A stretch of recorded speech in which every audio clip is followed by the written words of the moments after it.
नाशिकवरून सकाळी सकाळी पुण्यात पोहोचलो. मला जायचं होतं दोन्ही काळ भरला. मला तिथलं काही जास्त माहिती नव्हतं.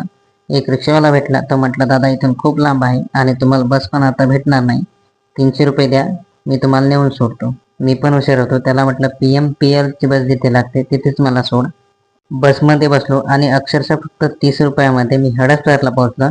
तिथून 20 रुपये देऊन मी दोन्ही काळभरला पोहोचलो. माझ्या काकांचा मुलगा श्याम भाऊच्या रूमवर आलो.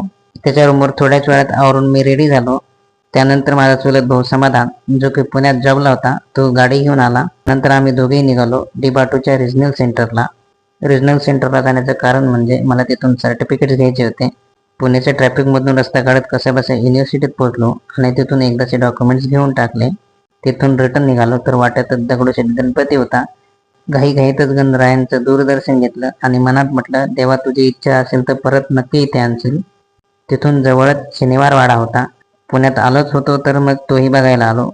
धावत्या डोळ्याने थोडासा शनिवार वाडा बघितला, कारण माझ्याकडे वेळ कमी होता. मला संध्याकाळी लगेच रिटर्न निघायचं होतं. त्यानंतर समाच्या रूमवर येऊन जेवण वगैरे केलं. तोपर्यंत बसचा टाइम झालाच होता. बसमध्ये बसलो आणि तिथून मी नागपूरला निघालो.